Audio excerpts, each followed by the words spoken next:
What up, what up? It's your boy Vast City. I'm here with hip hop since 1987.com. Let go. Shout my hip hop since 1987, niggas. Hip hop since 1987.com.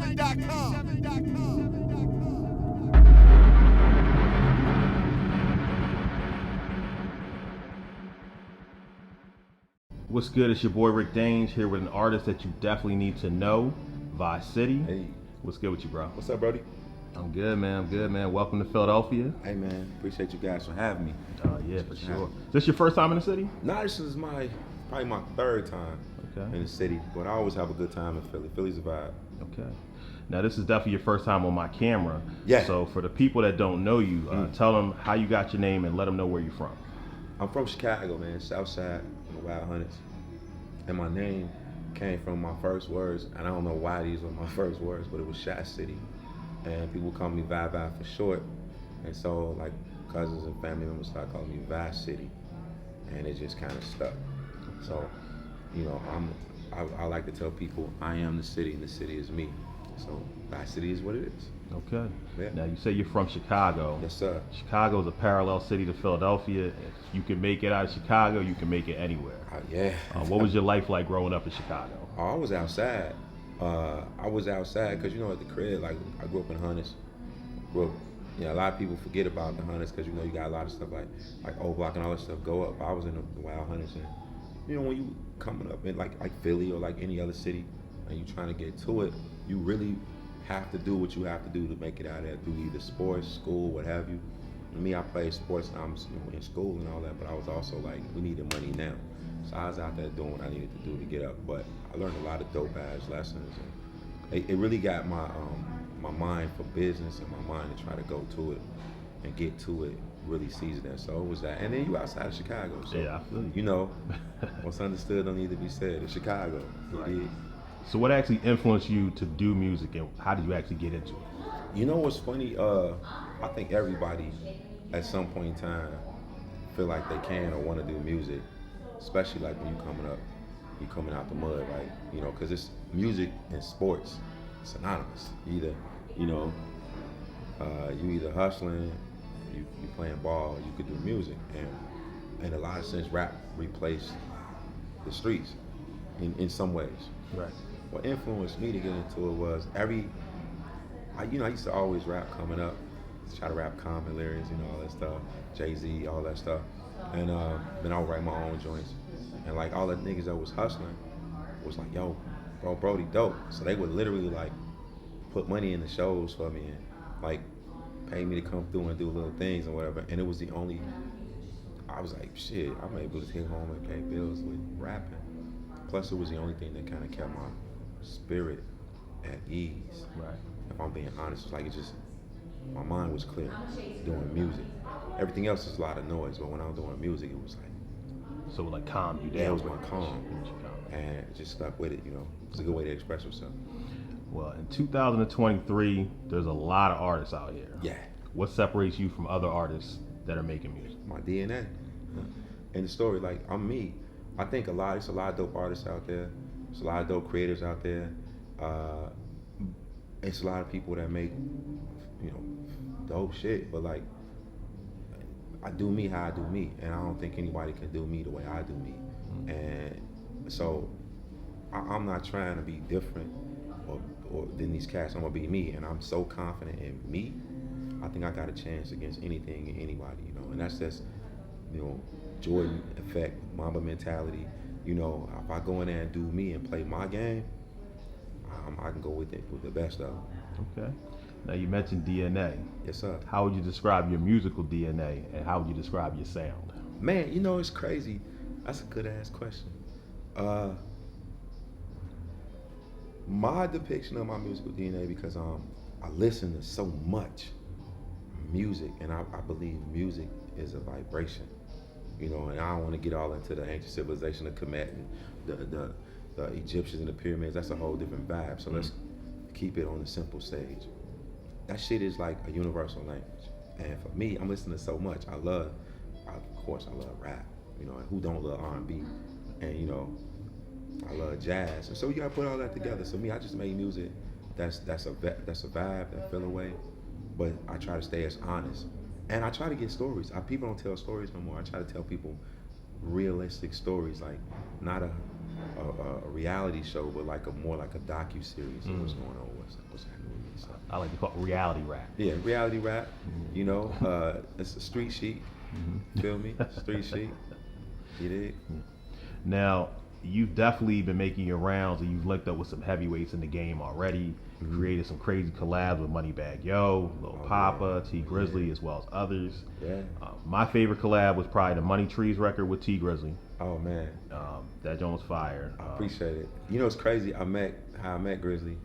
I had this crib in Encino, $2.6 million house. I was able to hustle up on, and he was gonna buy my house. I put it up for sale. So him and his girl came through, cause I was like, it was during COVID. And I'm like, I'm in this big ass crib, just me. Right. I want to kind of like get back to the city around some energy.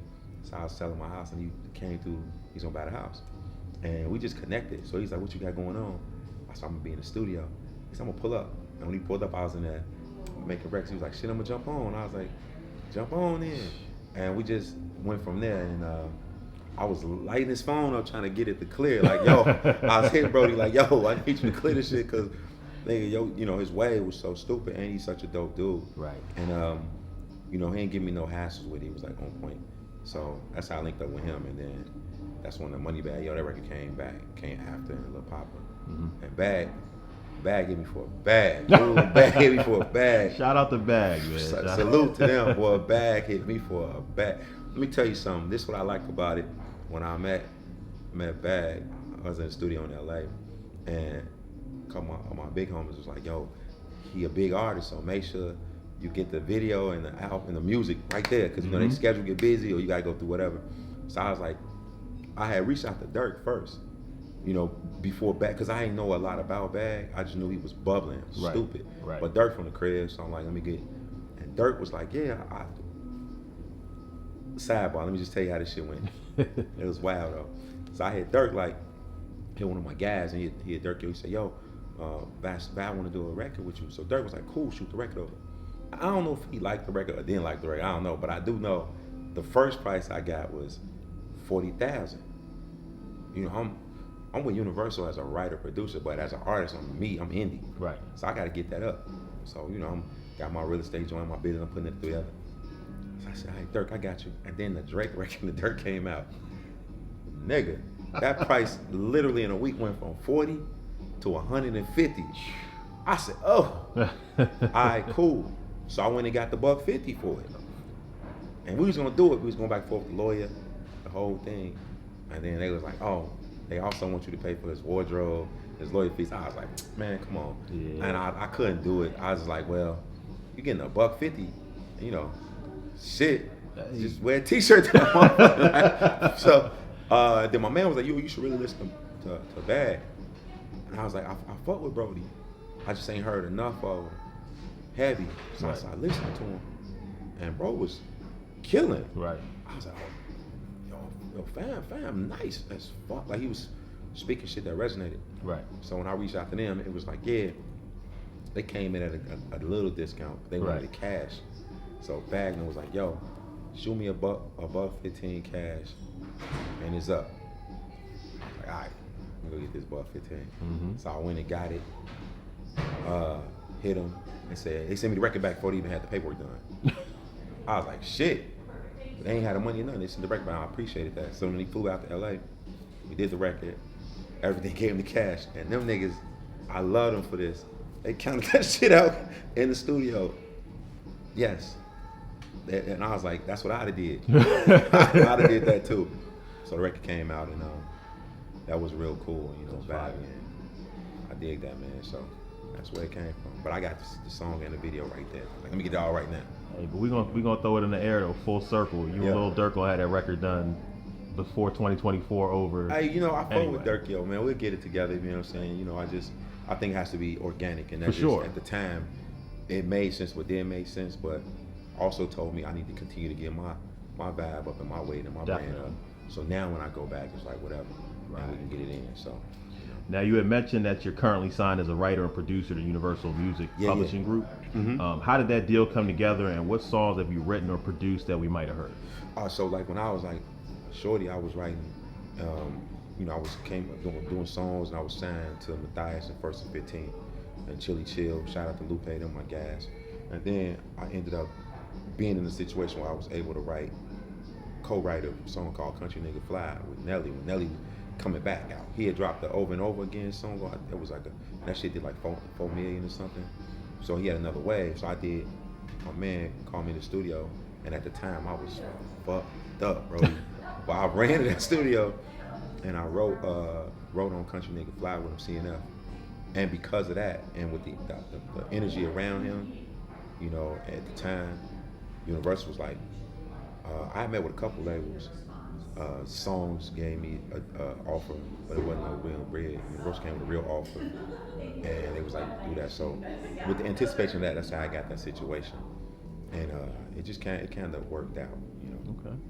Now, you were already an artist, but when did it click for you that you should be writing songs and producing for other artists outside of yourself? Man, so look, I was doing a deal with DJ Ski out in LA. I don't even know DJ Ski. Shout out to DJ Ski. I fought with DJ Ski. I was going back and forth from Chicago, LA. And we was in the studio, and at the time I was fighting the case. And they had the one office of, I forget what street it was off of, but I was at the one studio office and was recording. And then they moved to the big office in Hollywood. Okay. And I was going back and forth from Colorado to LA, and then Chicago to LA to court. And I went in there with this cat named Kai. And Kai was like, man, I'm listening to your hooks. You a dope writer. At the time, I was like, nigga, you trying to make sure I don't rap or something? Like, you just want me to write? I ain't get it.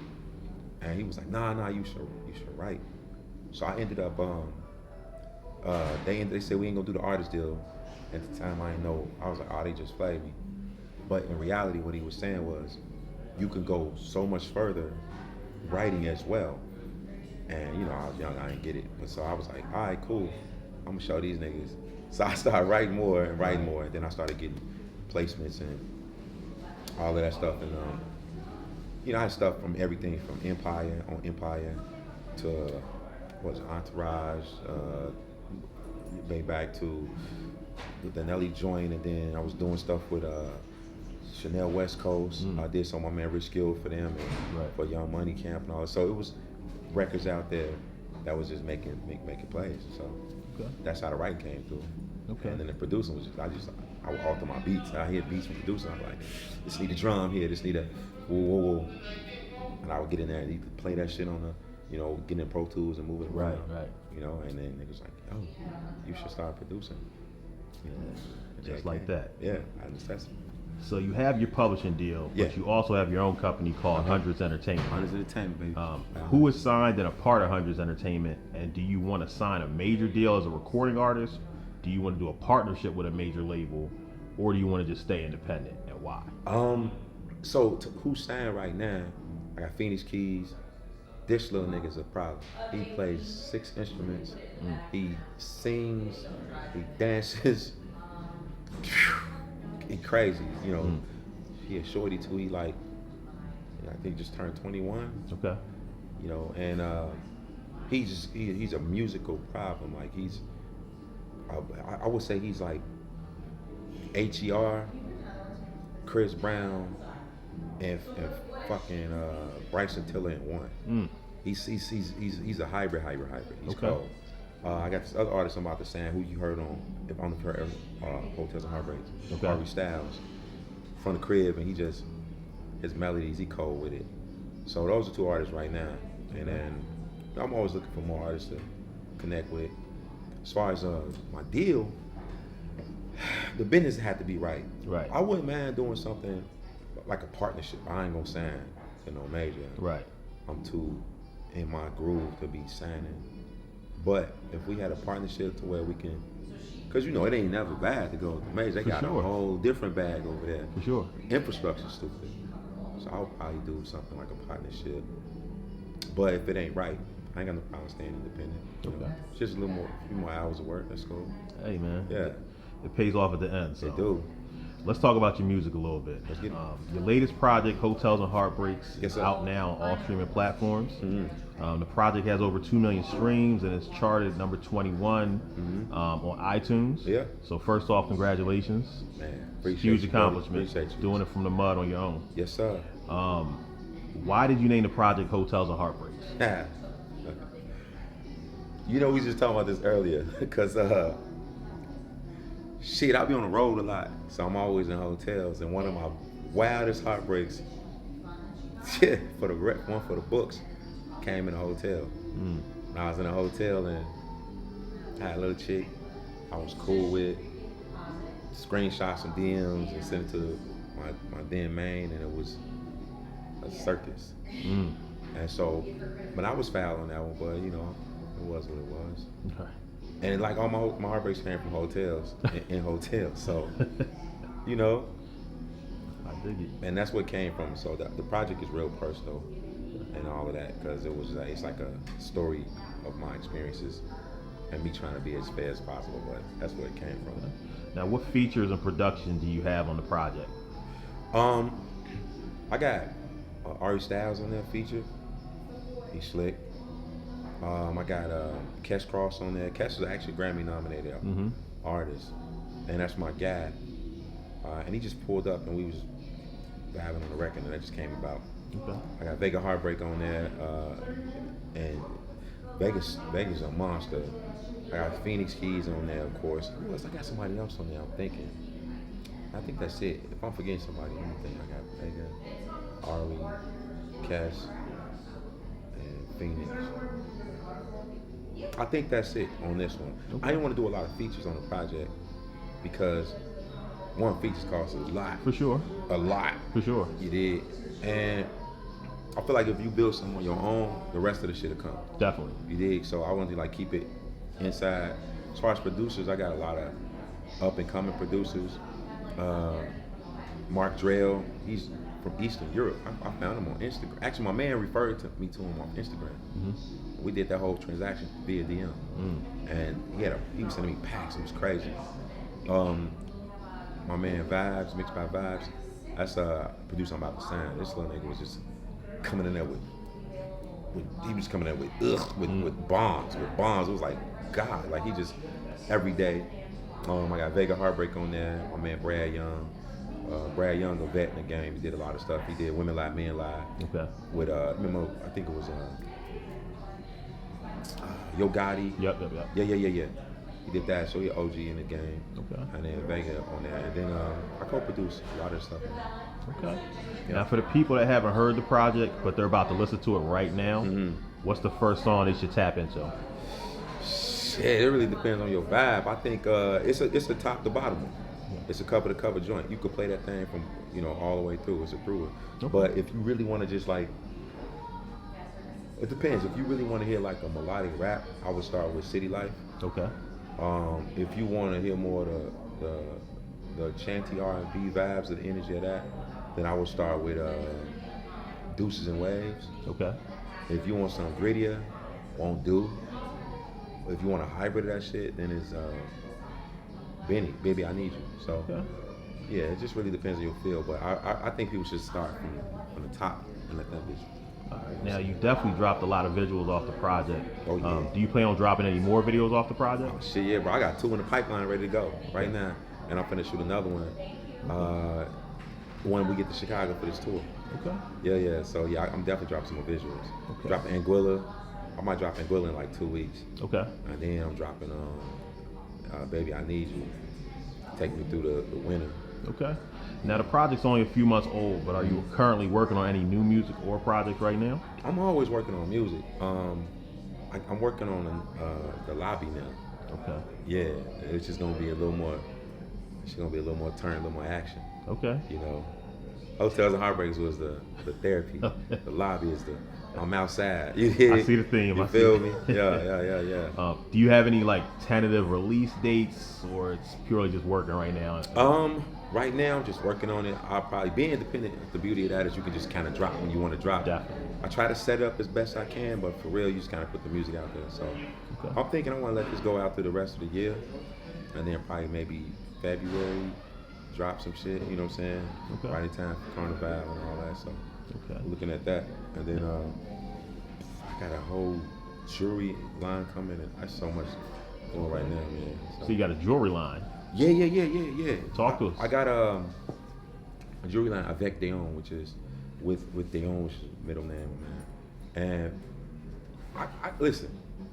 I got a lady of mine I used to date who loved nice shit like me, and so I'm like, I'm spending all this bread on, you know, I might as well just let me create my own. So I got sick of going in the Von Cleef looking for stuff. You did. So I was like, I hit my jeweler, and I used to get my pieces done custom. I said, I want to do something that's beautiful, that's like coming at Von Cleef neck. Right. And he was like, okay, cool. So we spent time, took me about a year finding the right stones, right, you know, the right clasp. It was time, and he'd been in for 30 years. Right.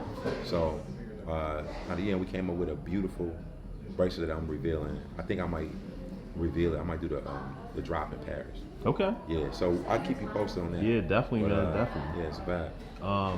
Now we talked about you being a producer as well as a songwriter. Is there any production or songwriting that you did that's coming out soon that you could tell us about? Or I can't even speak on it just yet. But I got some shit some shit coming. And a lot of people are gonna believe it's me. Yep. They're like, wait, bro did that? Yeah, I got some shit coming that I can't really jump down on. I don't even want to spoil it, but it's a game changer. All right, well, we're going to be on the lookout for that. Yes, you're currently on tour, and tonight you're going to be performing at the world-famous TLA in Philadelphia with R&B superstar Jacquees. Yeah. What's it been like being on tour, and how did you link up with Jacquees? You know what's funny? Tour been dope. It's been like a new experience for me because, I mean, I've done shows before, but and I did some tours, a couple tours before, but to be on something this long and just going through it's every city is a different energy. Right. And so it's been cool. I'm learning a lot about the business. You gotta be, it's like it's go, and then it's hurry up, wait, then go. So it's been dope. Everybody on tour been mad cool. It's been a lot of love.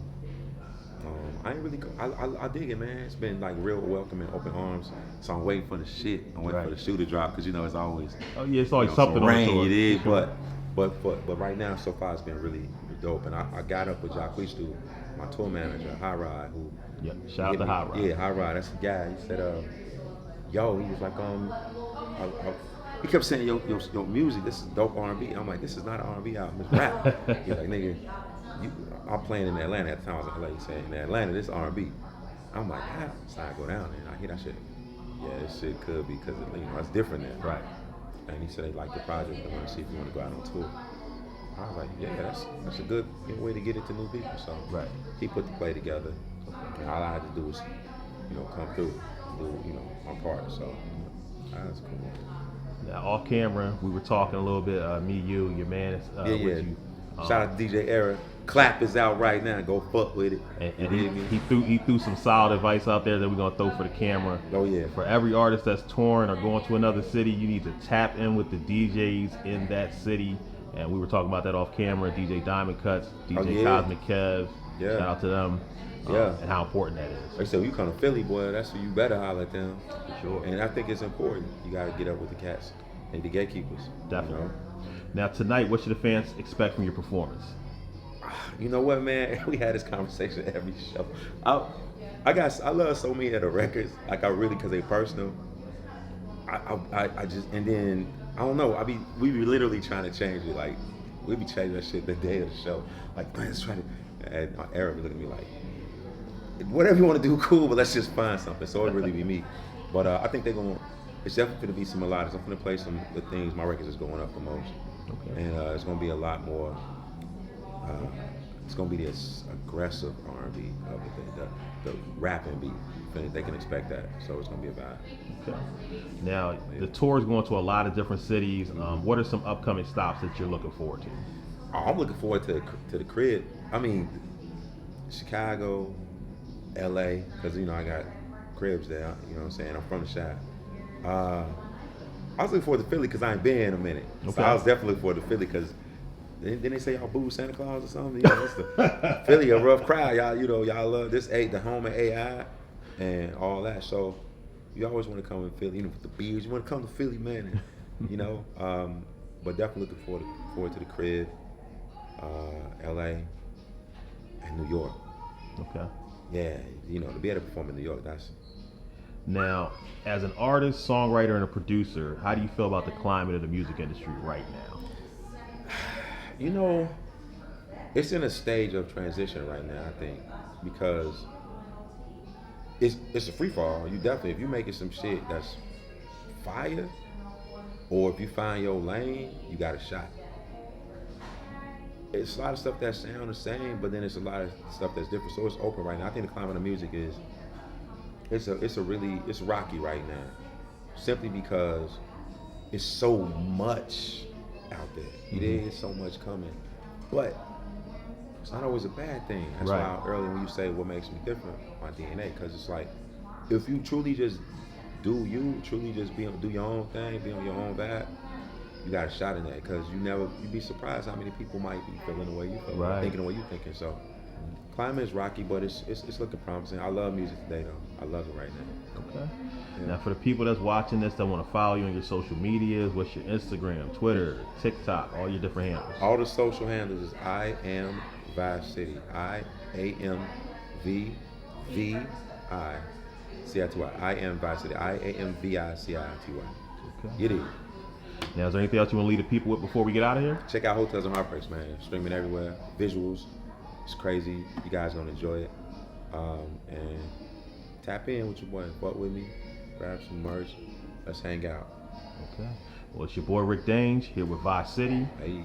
Signing out for Hip Hop's at 1987.com.